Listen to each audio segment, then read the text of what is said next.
sebelum dimasukkan ke dalam bagasi mobil Alphard, jenazah Amalia dan Tuti sempat dimandikan dulu.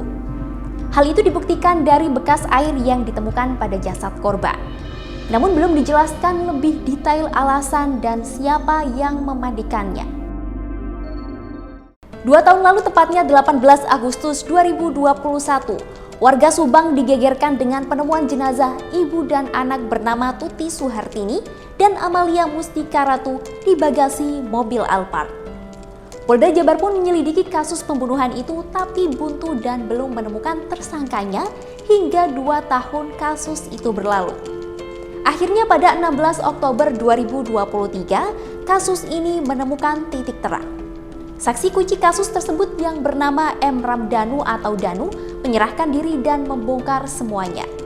Hingga akhirnya polisi menetapkan 5 nama tersangka. Lalu, fakta baru apa yang didapatkan polisi dari pengakuan Danu? Bersama saya, Musa, jurnalis Kompas.com. Jadi, kini ceritanya.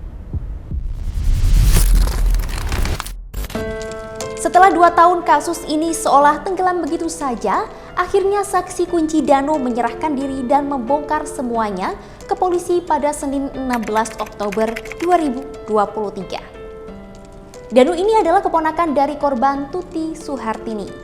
Ia mengaku turut terlibat dalam pembunuhan Tuti dan Amalia. Ia juga mengajukan diri sebagai justice kolaborator dalam kasus pembunuhan ibu dan anak di Subang itu.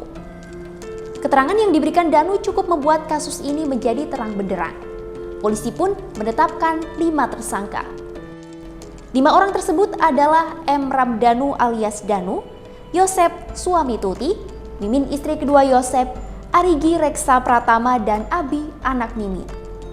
Kepada polisi, Danu mengaku baru berani menyerahkan diri karena sebelumnya ia mendapat tekanan dari beberapa pihak yang juga mengancam keluarganya.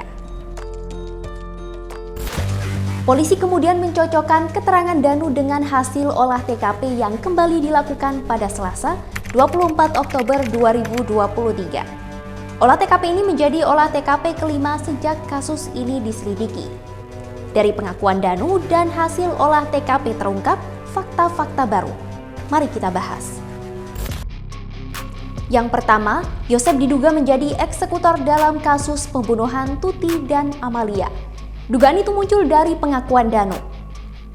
Mengetahui pengakuan Danu ini, tentu saja Yosep membantah. Namun dari hasil penyelidikan, olah TKP dan hasil otopsi jenazah korban, semua mengarah ke Yosep. Bukti-bukti itu membuat polisi semakin yakin Yosep menjadi eksekutor kasus pembunuhan Tuti dan Amalia. Fakta kedua, Tuti dan Amalia diduga tewas akibat benda tumpul dan tajam. Nah, dugaan ini diperkuat dengan temuan luka sayat dan lebam di tubuh korban. Polisi belum menjelaskan secara detail alat apa yang digunakan untuk membunuh Tuti dan Amalia. Namun, polisi telah mengamankan barang bukti berupa stick golf dari TKP. Nah, ini temuan baru polisi yang bikin aku merinding.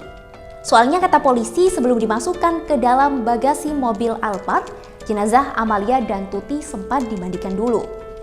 Hal itu dibuktikan dari bekas air yang ditemukan pada jasad korban.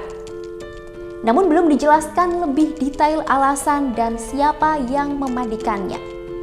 Polisi juga masih mendalami percikan darah kedua korban di dinding, sofa, hingga kamar mandi.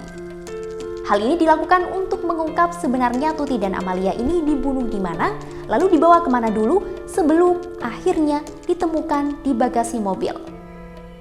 Nah, untuk mendapatkan informasi lebih dalam, polisi juga akan memeriksa Banpol alias Bantuan Polisi yang waktu itu ikut membersihkan TKP pembunuhan bersama Danu. Dari olah TKP terakhir, polisi menemukan sejumlah barang bukti baru yaitu casing handphone, gayung, dan sebuah sarung golok. Nah, sejak awal polisi sudah menduga Tuti dan Amalia dibunuh salah satunya dengan golok. Polisi telah mencoba mencari keberadaan golok itu, bahkan melibatkan tim penjinak bom dengan metal detektornya. Pencarian golok ini dilakukan sampai ke kawasan kebun kacang di belakang dan di samping rumah korban. Setelah proses pencarian panjang, golok itu tak ditemukan. Namun, akhirnya polisi menemukan sarung golok saat melakukan olah TKP terakhir.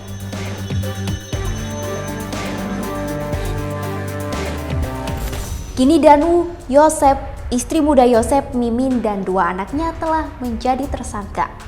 Namun polisi baru menahan Danu dan Yosep. Meski sama-sama ditahan, Danu dan Yosep berada di sel tahanan yang berbeda. Sedangkan Mimin dan kedua anaknya Arigi, Reksa Pratama, dan Abi belum ditahan dan hanya dikenakan wajib lapor.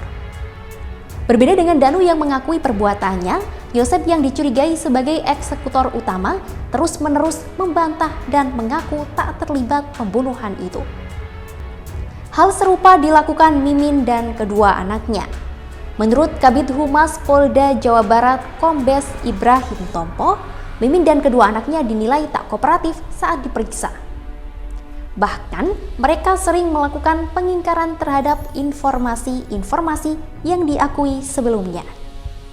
Kepada awak media, Mimin pun ngotot bilang semua yang dituduhkan kepadanya dan kedua anaknya adalah bohong. Ia bahkan mengaku tak kenal dengan Danu. Danu itu nggak benar, itu bohong. Saya tidak kenal sama Danu, anak-anak pun tidak kenal sama Danu.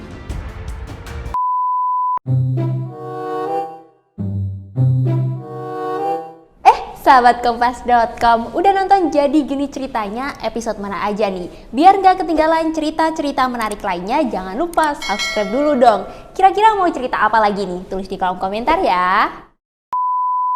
Meski telah menemui banyak bukti baru, kasus pembunuhan Amalia dan Tuti masih menyisakan misteri. Polisi belum menjelaskan secara detail motif pembunuhan ini. Belakangan mencuat dugaan pembunuhan ini terjadi di latar belakangi konflik di yayasan milik Yosep. Dugaan ini pertama kali muncul dari keterangan pengacara Danu, Ahmad Taufan. Sebelum kita bahas lebih jauh, yuk kita ulas lebih dulu seputar yayasan milik keluarga Yosep. Jadi, keluarga Yosep ini punya yayasan di Subang, namanya Yayasan Bina Prestasi Nasional yang bergerak di bidang pendidikan. Yayasan itu dirintis Yosep dan istri kedua Yosep, Mimin, pada tahun 2009 lalu. Awalnya Mimin menjabat sebagai bendahara sedangkan Yosep sebagai dewan pembina yayasan. Tapi sebagai bendahara ternyata Mimin kurang berhasil mengelola keuangan yayasan. Yosep kemudian mengadakan musyawarah khusus karena kondisi keuangan yayasan yang terus merosot. Dari hasil musyawarah itu, posisi Mimin sebagai bendahara digantikan sama Tuti, istri pertama Yosep. Dalam musyawarah itu juga diputuskan Amalia, anak Yosep, dan Tuti menduduki posisi sekretaris yayasan. Sementara ketua yayasannya dipegang oleh kakak kandung Amalia, Yoris Raja Amalullah. Jadi, posisi jabatan barunya Yosep sebagai dewan pembina, Yoris sebagai ketua yayasan, Tuti sebagai bendahara, dan Amalia sebagai sekretaris. Nah, pas jabatan itu dipegang sama Tuti dan Amalia, ternyata keuangan yayasan lebih teratur dan membaik. Dari situ muncul dugaan kalau Mimin jadi cemburu dan gelap mata ingin menghabisi Tuti dan Amalia karena pengelolaan yayasan jatuh ke tangan mereka. Soal konflik di internal yayasan ini memang masih belum bisa dipastikan kebenarannya. Namun, saat ini polisi memang tengah menyelidiki yayasan milik Yosep. Pasalnya, belakangan polisi menemukan sejumlah kejanggalan dari yayasan ini. Polisi menemukan adanya data siswa fiktif di yayasan milik Yosep.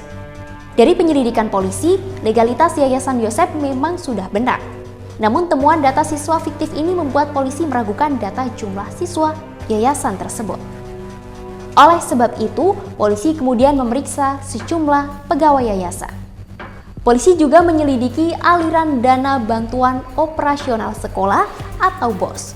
Soalnya kan kalau jumlah siswanya aja fiktif, bisa jadi ada penyalahgunaan pada dana BOS yang mengalir ke yayasan. Nah, selama proses penyelidikan aliran dana yayasan ini, polisi telah memblokir 4 rekening yayasan milik tersangka pembunuhan Subang ini.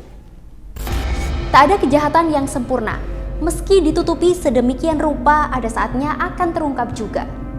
Kasus pembunuhan Tuti dan Amalia memang masih menyisakan sejumlah tanda tanya. Namun, bagaimanapun juga semua pihak yang terlibat harus mempertanggungjawabkan perbuatannya.